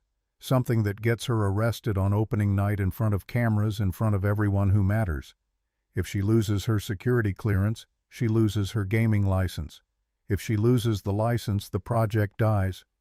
And I can buy the land for pennies from a government asset forfeiture auction. That's ambitious. Ramon's expression didn't change, but something flickered in his eyes. What kind of scandal puts someone that rich in handcuffs? Marcus hesitated. This was the line. Once he crossed it, there was no walking back. No claiming, misunderstanding, no plausible deniability. But what choice did he have? Bankruptcy. Humiliation. Watching Vanessa's empire rise from the ashes of his, while he declared personal bankruptcy and moved back in with his sister. I have the schematics to the Halo's vault facility, Marcus said, pulling a USB drive from his pocket. I built the original geological survey for that sector 2 years ago when I was planning my own expansion. There's a drainage culvert on the north ridge. It leads directly into the underground maintenance tunnels, a blind spot in the security perimeter. Ramon's eyes narrowed with professional interest, the look of a craftsman examining tools. Access is one thing. What's the payload? Marcus slid the USB drive across the table like he was sliding across his soul. High-grade counterfeit currency plates. Federal crime. Secret Service jurisdiction. If those plates are found in her vault during a federal raid, she goes away for 20 years minimum. Conspiracy, possession of counterfeiting equipment, maybe money laundering if they want to stack charges. Ramon picked up the drive, examined it like it might explode. Where would you get counterfeit plates? That's not exactly Amazon Prime eligible. I still have contacts in the import business from my medical logistics days, Marcus said, the lies flowing easier now, desperation making him creative. There's a crate sitting in a warehouse in Henderson, marked as avionic parts, which is technically true because it'll be in aviation-adjacent packaging. Inside, it's the plates, high-quality stuff, highly illegal. Ramon finished his whiskey, set the glass down with a soft clink that sounded like a gavel. You really hate her, don't you? I hate that she thinks she's better than me. Marcus spat the truth, finally coming out raw and ugly. She was nothing. I made her relevant. I gave her a life. And now she's trying to erase me like I never existed. What Marcus didn't see, the small black button on Ramon's leather jacket positioned perfectly to capture both video and audio in high definition. The fiber optic camera recording every word, every gesture, every incriminating statement in 4K clarity with timestamps and metadata that would stand up in federal court. What Marcus didn't know, Ramon had called Kyle Brennan the same day Marcus had reached out. The old colleagues had shared a laugh over encrypted communication before deciding exactly how to play this, how to give Marcus enough rope to hang himself and enough time to tie the knot personally. It'll cost you, Ramon said, his voice flat and professional. 50,000 now. 50,000 more when the handcuffs click. Non-refundable, non-negotiable. Marcus swallowed hard. 50,000 was literally all the cash he had left, scraped together from selling his vintage Porsche collection that morning to a dealer who'd smelled desperation and paid 30 cents on the dollar. It was everything. But so was his empire, his reputation, his future. He pushed an envelope of cash across the table, his hands shaking badly enough that the envelope slid crooked. Done. Ramon took the envelope and the USB drive, stood up, buttoned his jacket over the hidden camera. Watch the news Friday night, Sterling. It's going to be a hell of a show. As Ramon walked out of the dive bar, Marcus slumped back against the vinyl seat that smelled like 30 years of bad decisions made by desperate men. He felt dirty. He felt terrified. He felt like he was free-falling and couldn't see the ground but knew the impact was coming. But for the first time in weeks he felt like he had a chance. He had no idea he'd just signed his own arrest warrant in 4K video. Opening night arrived with the fanfare of a coronation and the tension of an execution. The Nevada desert sky blazed with searchlights sweeping back and forth like the premiere of a film destined for awards or infamy. The halo rose from the sand like a vision materialized from architectural fever dreams. White steel and glass curved like a bird's wing frozen mid-flight, lit from within by warm golden light that made the terminal glow against the darkness like a landing beacon for gods instead of aircraft. The runway stretched into the distance, lined with sapphire blue LEDs that transformed tarmac into a river of light flowing toward distant mountains. 300 guests arrived in a convoy of vehicles that represented more cumulative wealth than most nations' GDP. Governors, CEOs, FAA officials, aviation industry titans. The kind of power that didn't need to announce itself because everyone already knew.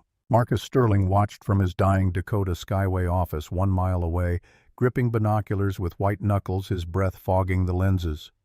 Through the optics, he could see Vanessa on the red carpet greeting the governor of Nevada. She wore a gown of liquid silver that caught every light, shimmering like mercury poured into human form. Her hair was styled in an elegant updo that must have taken hours. The star of Bombay sapphires at her throat glittered like frozen stars worth more than his entire remaining net worth. She looked like a queen holding court in a kingdom she'd built from nothing while he'd been busy destroying everything he'd touched. He checked his watch, 8:47 p.m. Ramon had said 9 o'clock. The anonymous tip to the FBI claiming a massive counterfeiting operation hidden in the Halo's vault had been called in that morning from a burner phone purchased with cash. The raid should happen any minute now. Federal agents would swarm the gala, find the evidence Marcus had paid to plant arrest. Vanessa in front of cameras and colleagues and everyone who mattered. Her empire would collapse. Her gaming license would be revoked. Her reputation would be destroyed. And Marcus would buy the northern sector for pennies from a federal asset forfeiture auction, complete his Dakota Skyway, and rebuild everything he'd lost. Marcus waited, watching through binoculars as the party grew louder. He could hear the faint sound of a jazz band carrying over the desert air, champagne corks popping like distant gunfire. 9 o'clock passed. The party seemed to get louder, more jubilant, more successful. 9:15. Still nothing.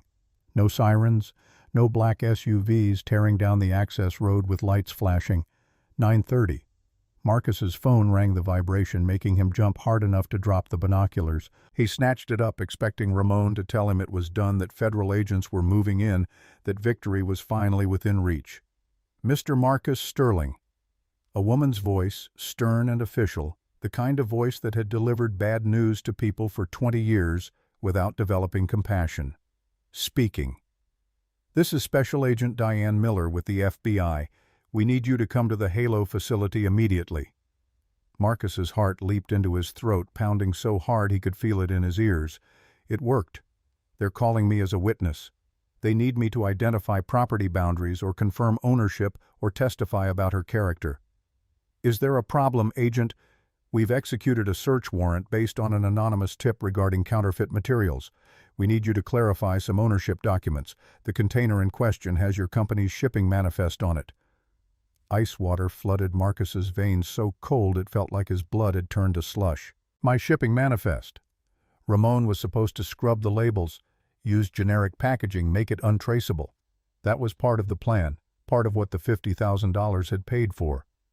I'll be right there. Marcus choked out his voice, not sounding like his own anymore. He grabbed his jacket and ran, desperation overriding the warning bells clanging in his head. When Marcus arrived at the Halo's main hangar 15 minutes later, driving 90 miles per hour down desert roads, the party had stopped. The 300 guests stood in a wide circle near the champagne fountain, confusion and curiosity on their faces like spectators at an accident. News cameras were present. They'd been invited to cover the grand opening, but now they were recording something entirely different. In the center of the hangar sat the crate. It was large, 6 feet by 4 feet, marked with Sterling Aviation Group logos that Marcus recognized immediately because he'd designed them himself. His personal shipping authorization codes were printed on the side in numbers he'd memorized years ago. The lid had been pried open, crowbar marks visible in the wood. FBI agents in tactical gear surrounded it like it was radioactive, and standing next to the crate, calm and composed in her silver gown, was Vanessa. She wasn't in handcuffs. She wasn't even concerned. Marcus approached on legs that felt like they belonged to someone else, numb and disconnected. Security guards waved him through. They'd been expecting him, he realized with mounting horror. "Mr. Sterling." A woman in an FBI windbreaker stepped forward. Agent Diane Miller, mid-40s, with the no-nonsense expression of someone who'd seen every con and lie humanity could invent. "Thank you for joining us." "I don't know what this is," Marcus blurted immediately, his lawyer instincts screaming at him to deny everything before he even knew what he was denying. "If my name is on that crate, it's a mistake. I haven't shipped anything in months. Someone's hacked my systems. This is identity theft or corporate espionage or—" "That's interesting," Vanessa said, her voice cutting through his babbling like a scalpel through silk. "Because according to the metadata on the shipping request, this crate was logged into our receiving system yesterday at 11:43 a.m. using your personal override code, the same code you've used for 6 years, the code that requires your thumbprint and a password only you know." "That's impossible." Marcus's voice cracked, pitched too high, sounding guilty even to his own ears. "Someone stole my credentials. This is a setup. This is—" "We opened the crate, Mr. Sterling," Agent Miller said, her voice flat and professional. Marcus held his breath, his heart hammering so hard he thought his ribs might crack. "Here it comes. The counterfeit plates, the evidence." But Vanessa would be implicated too. She had to be. It was in her vault on her property. "And we found this." Miller gestured to the open crate. Marcus looked inside, his vision tunneling the world, narrowing to that single point of focus. It wasn't counterfeit currency plates. It was shredded paper. Literally just shredded office paper, the kind from an industrial shredder, worthless garbage filling a 6-foot crate. And sitting on top of the pile, playing on a loop on a small digital tablet, was a video. Marcus squinted at the screen, not understanding, his brain refusing to process what his eyes were seeing. The blood drained from his face so fast he swayed on his feet. The video was of him, in the dive bar, sitting across from Ramon. The angle was perfect, the lighting adequate, the audio crystal clear.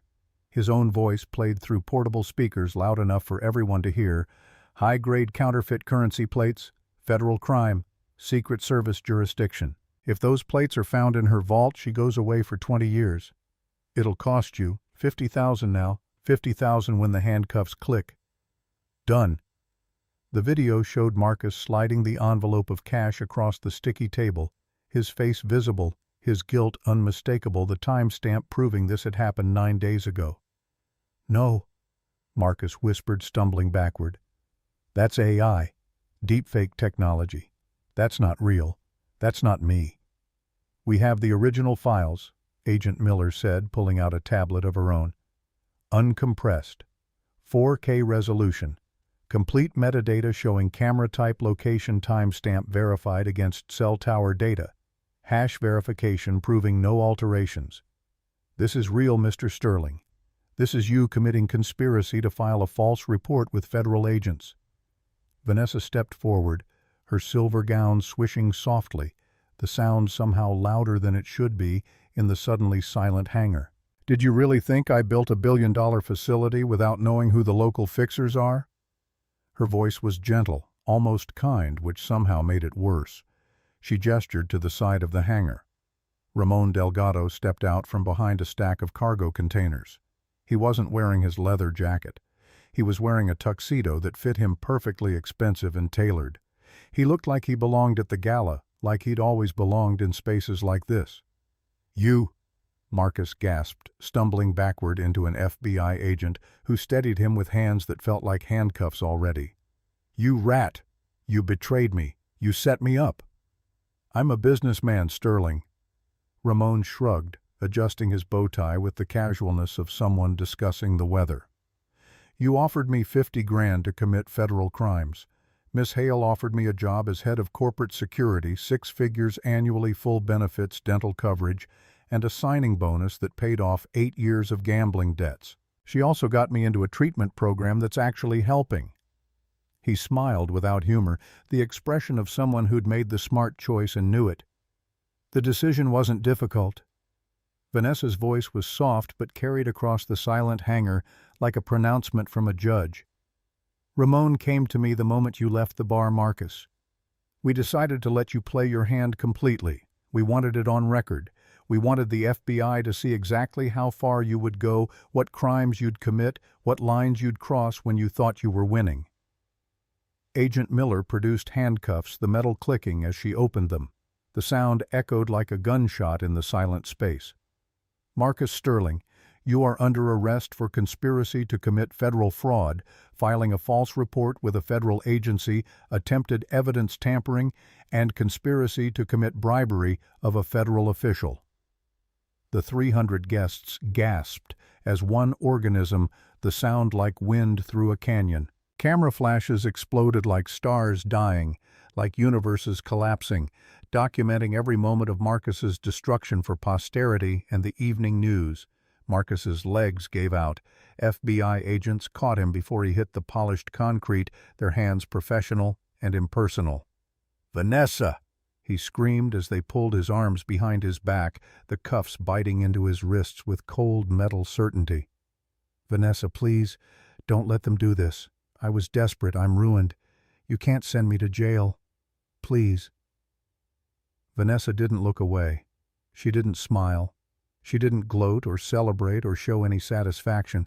She just looked at him with those dark, serious eyes that had watched him across 1,000 breakfast tables, eyes he'd never really seen because he'd been too busy looking at his own reflection. "You did this to yourself, Marcus?" Her voice was quiet, but everyone heard it, the hangar's acoustics carrying every word to every corner. "You were so obsessed with destroying me that you forgot to build anything for yourself. You spent 18 months tearing down instead of building up." She stepped closer, close enough that only he could hear her next words. "You're not the victim here. You're just noise. And I don't listen to noise anymore." She turned to Agent Miller. "Get him off my runway, Agent. I have guests to entertain and an empire to run." As FBI agents dragged Marcus toward their vehicles, his expensive shoes scraping across the floor, his voice hoarse from screaming, his carefully constructed life collapsing like a building with the supports removed, the jazz band started playing again. Champagne corks popped with renewed enthusiasm.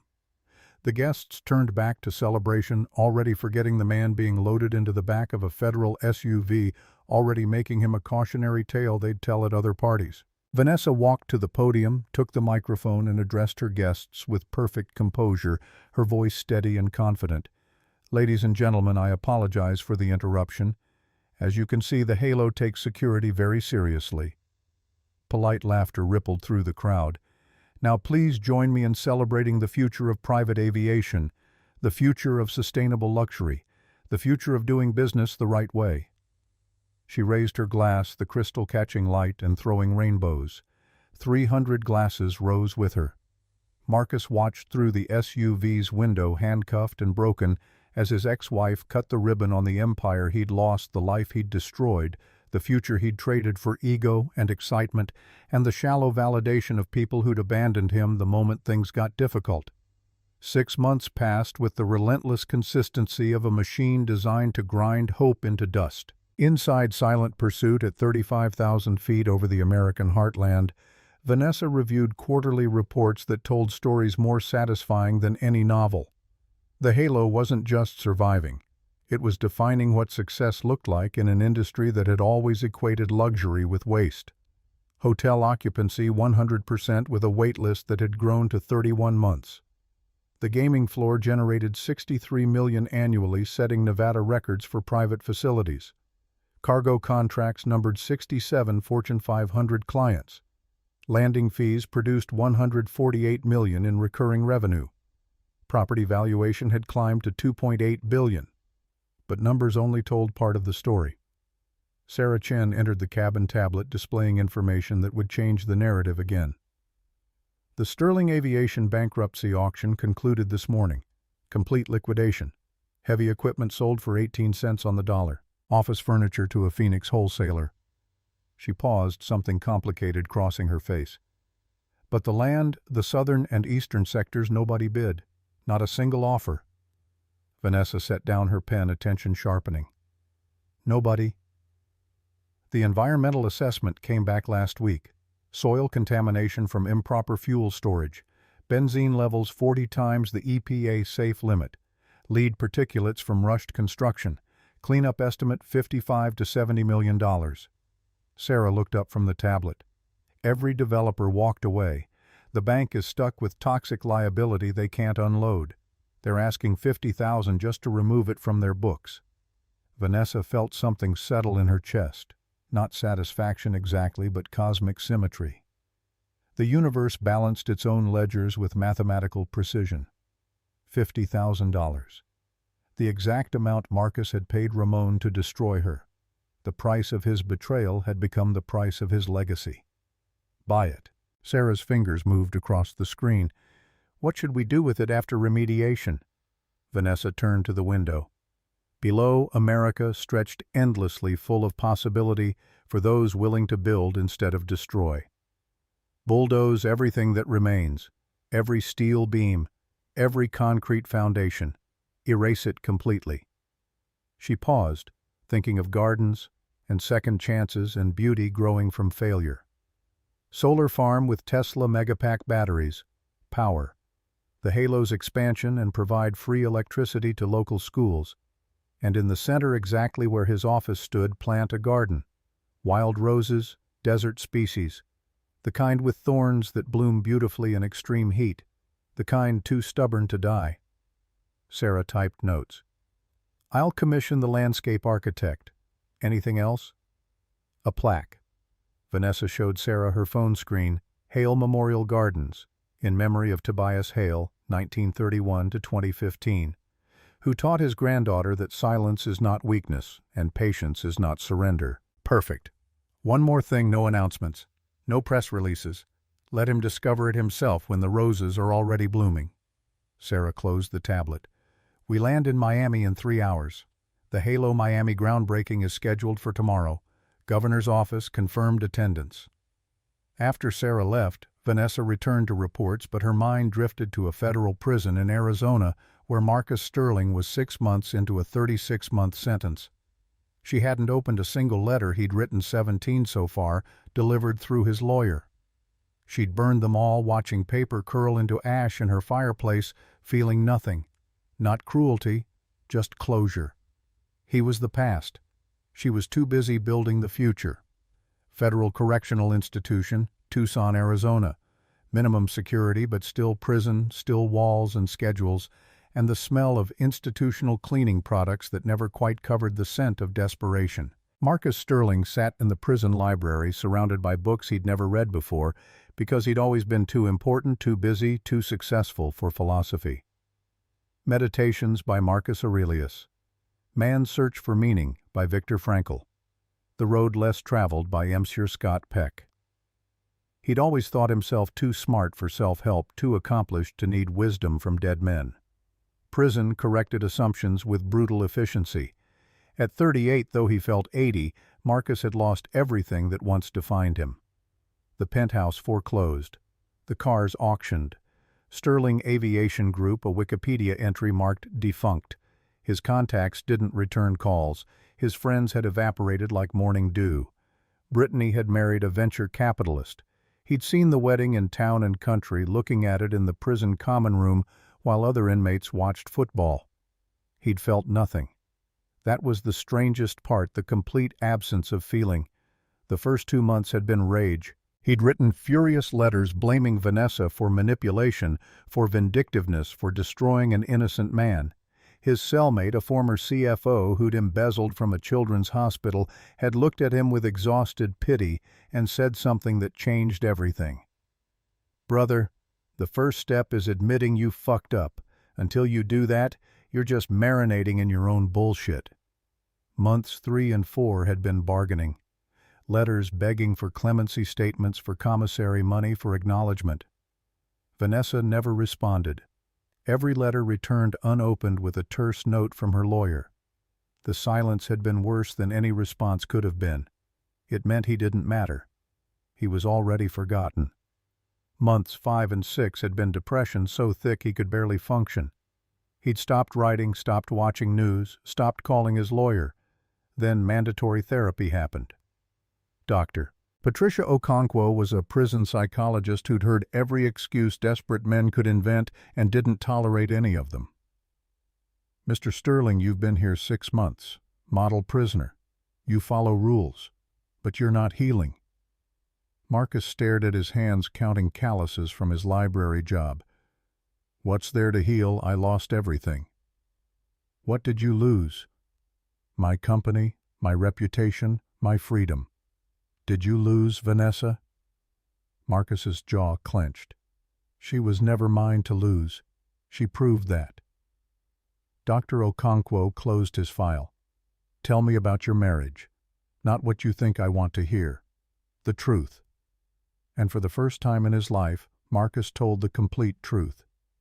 He talked about meeting Vanessa because she seemed safe and manageable.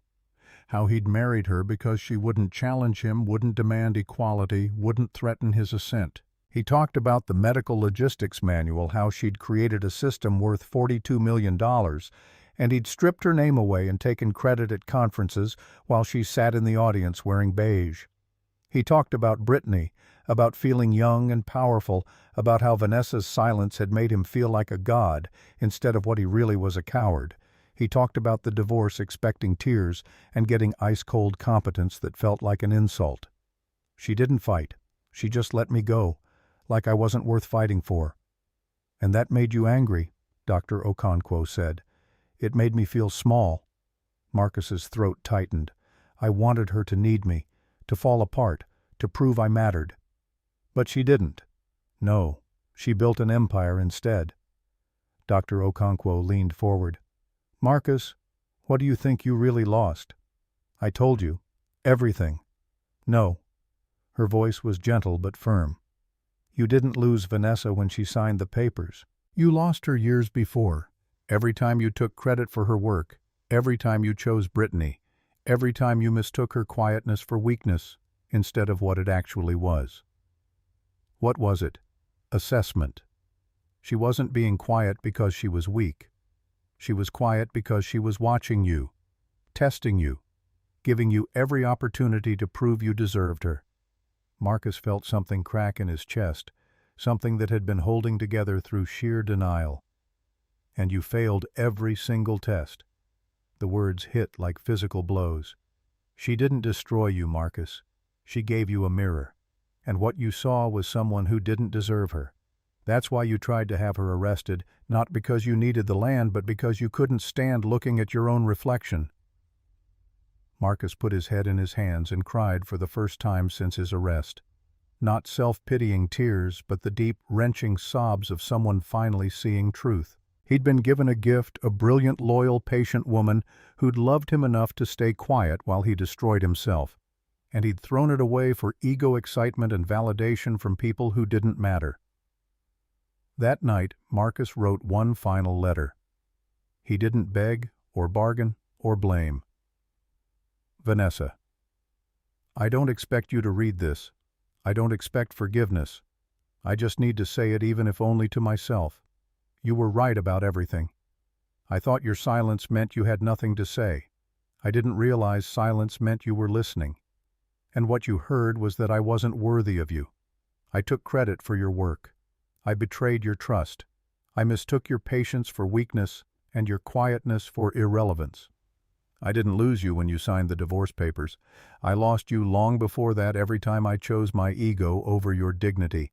You didn't destroy me. You gave me exactly what I asked for: freedom from you. And then you showed me what you could build when I wasn't holding you back. I'm not sorry I got caught. I'm sorry I became the kind of man who needed to be caught. I hope you're flying. You were always meant to. Marcus. He folded the letter, put it in his Bible, and never mailed it. Because he finally understood Vanessa didn't need his apology. She'd already moved on to altitudes he could never reach. 1 year after Marcus's arrest, Vanessa stood at what used to be Dakota Skyway's southern sector. The skeletal terminal was gone, bulldozed, recycled into rebar for a Phoenix Children's Hospital. Contaminated soil remediated at $62 million. The land transformed. 400 Tesla solar panels stretched in geometric perfection, black surfaces drinking sunlight. Megapack batteries hummed softly, storing power. And in the center, exactly where Marcus's glass office had stood, was the garden. 200 wild desert roses planted in concentric circles. Rosa stellata, native to the southwest, with fierce thorns and blooms ranging from pale pink to deep crimson. They thrived in heat, survived on minimal water, refused to die. Just like the woman who'd planted them. Vanessa stood at the entrance, reading the bronze plaque one more time before the dedication ceremony. Behind her, in a wheelchair with oxygen tubes, sat her father, Robert Hale, 68 years old, pancreatic cancer having taken him to 110 pounds. Doctors had predicted 6 months. Stubborn determination had given him 14. "It's beautiful, sweetheart," Robert whispered, his voice barely audible. "Dad would have loved it." Over the past year, they'd rebuilt something fragile but real. Robert had volunteered at the Hale Foundation, finally finding purpose in giving instead of hoarding. He'd met scholarship recipients, visited schools, seen his father's wealth actually change lives. "Thank you for staying," Vanessa said softly, kneeling beside the wheelchair. "Wouldn't have missed it." Robert smiled, eyes glassy. "You know what the best part is? Marcus doesn't know yet. He has no idea you bought his land and turned his empire into flowers. He'll find out eventually. But not from you." Robert squeezed her hand with what little strength remained. "That's the real victory, Vanessa. You don't need him to know. You did this for you, not for revenge." She looked at the roses blooming defiantly. He was right. She hadn't built the halo to hurt Marcus. She'd built it to prove to herself that she was more than anyone's wife, more than the quiet girl who got overlooked. She'd built it because she could. "I need to tell you something," Robert said, his voice urgent despite its weakness. "What? I'm proud of you. I wasted my inheritance. I blamed you for my failures. I was a terrible father. But you took Dad's money and built something that matters, something that will outlast all of us." His breathing became labored. "Promise me something. Anything. Don't let anyone make you small again.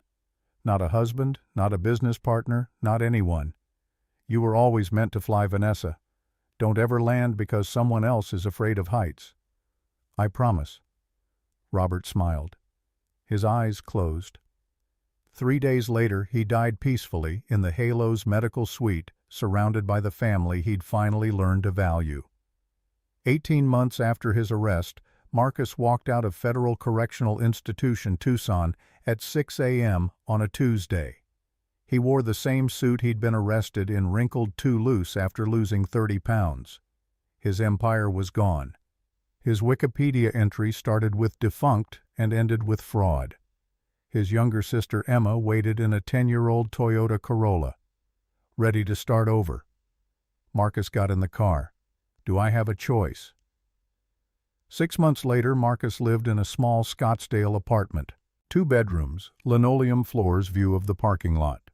$900 monthly rent, exactly what he could afford on his logistics consultant salary. Banned from aviation for life. Reputation unsalvageable. Federal conviction closing most doors. But he'd found work. Humble work analyzing shipping routes for a mid-sized freight company. His boss was a woman 10 years younger who'd never heard of Sterling Aviation. When she'd seen his resume gap, she'd asked directly, "What happened?" "I committed federal fraud. I tried to frame someone. I got caught. I deserved it." She'd hired him anyway. Everyone deserves a second chance if they've learned the lesson. Marcus had learned. He lived quietly. AA meetings for the group therapy. Volunteered at a literacy program. Started dating Rebecca, an accountant who knew his past and judged him by who he was now, not who he'd been.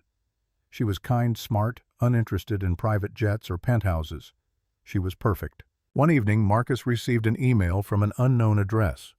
Subject: I thought you should know. Inside, a link to a news article. Vanessa Hale announces 4th Halo location New York expansion to feature Sustainable Aviation Research Center. He clicked it. Photos showed Vanessa at a Manhattan press conference with the senior senator from New York.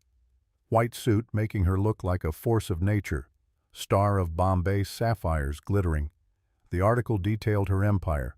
The Halo, Nevada valued at $2.8 billion. Miami opening next quarter. Los Angeles under construction. New York announced today. Hale Foundation providing $500 million in educational scholarships. Forbes ranking number 47 most powerful women in the world. There was a photo of the Rose Garden 2 aerial view showing solar panels and blooms. Caption: the Hale Memorial Gardens built on the site of the former Dakota Skyway project. Marcus stared at it. She'd bought his land, erased his terminal, planted roses where his office used to stand, and never told him. He waited for rage, for humiliation, for the urge to lash out. It didn't come. Instead, he felt something unexpected: pride. Not in himself, he'd forfeited that right. Pride in her. She'd been a quiet librarian who let him take credit, who endured his affair in silence, who signed divorce papers without reading them. And while he'd been screaming, she'd been building. While he'd been destroying, she'd been creating. While he'd been noise, she'd been music. Marcus opened a new email, typed Vanessa's public business address. Vanessa, I don't expect a reply. I just wanted you to know. Thank you. Thank you for showing me who I was. Thank you for refusing to sink to my level. Thank you for building something beautiful instead of destroying me back. I'm trying to be better. I don't know if I'll succeed, but I'm trying. I hope you're flying. You were always meant to. Marcus. He hit send before second-guessing. Vanessa read the email on silent pursuit somewhere over the Pacific. She stared at it for a long moment. Then she deleted it. Not from cruelty, because Marcus was the past, and she had a future to build. The Halo's 2-year anniversary gala filled the grand ballroom with 500 guests, CEOs, senators, ambassadors, royalty. People who shaped the world gathered to celebrate the woman who'd redefined an industry. Vanessa stood at the podium in midnight blue, her hair in loose waves, sapphires catching chandelier light. 2 years ago, I stood in a conference room and signed divorce papers that left me with nothing. The room went silent. My husband thought I was weak because I didn't fight. He thought I was defeated because I didn't scream. He thought my silence meant I had nothing to say. She paused. He was wrong about everything. Polite laughter rippled through the crowd. Silence doesn't mean weakness. It means I was listening. Listening to what he valued. Listening to what he feared. Listening to the gaps between his words where the truth lived. I built the Halo to prove that quiet women aren't invisible. We're observant. We see everything, hear everything, remember everything. And when we finally speak, the world has no choice but to listen. She raised her glass. To everyone who was ever underestimated, to everyone told to be smaller, quieter, less, to everyone who chose to build instead of destroy, may your silence be strategy, may your patience be power, may your wings be wider than anyone imagined. 500 glasses rose. The applause was thunderous. Later, Vanessa stood alone on the Halo's observation deck. Behind her, the facility hummed with life jets landing and departing, hotel at capacity, gaming floor alive with quiet luxury. In the distance, solar farm lights glowed, the rose garden invisible in darkness, but she knew the blooms were there, thorns and beauty intertwined. Her phone buzzed. Text from the New York team ground broken on the Halo NYC. Foundation complete ahead of schedule. You should see it. Vanessa smiled, pulled up the weather app. Clear skies from Nevada to New York. Sarah appeared. "Ma'am, the pilots are ready whenever you are." "Tell them 5 minutes." After Sarah left, Vanessa looked up at stars, the same stars Tobias used to show her teaching navigation by constellations, because a Hale should always know which way is north. She thought about Marcus in Arizona, rebuilding from ruins. She hoped he succeeded, not because she forgave him, but because everyone deserved a chance to become better than their worst moment. She just didn't need to watch it happen. She thought about Robert buried next to Tobias, finally at peace. She thought about 18 months spent planning the silence weaponized the patience that looked like weakness, but was actually thunder gathering. And she thought about every girl ever told to be quieter, smaller, less. "This is for you. Watch me fly." Vanessa walked across the tarmac toward silent pursuit. The air stairs gleamed in moonlight. She ascended without looking back. The cabin door sealed with a pressurized hiss. The Rolls-Royce Pearl 700s spooled to life, their rising whine a symphony of controlled power. The jet taxied to the runway, sapphire blue LEDs painting the path forward. "Tower clearance. Silent pursuit, you are cleared for takeoff. Fly safe." Vanessa settled into the captain's chair, closed her eyes, and smiled. Not the smile of revenge, not the smile of victory, the smile of a woman who finally completely understood exactly who she was. The engines roared, the wheels left Earth, and Vanessa Hale climbed into the infinite American sky, leaving behind Rose's solar panels and the echo of her grandfather's words. "When you spread your wings, granddaughter, the noise will deafen your enemies." She wasn't making noise anymore. She was making music. Some women scream when their hearts are broken. Vanessa Hale built an empire across America, and she did it all in silence.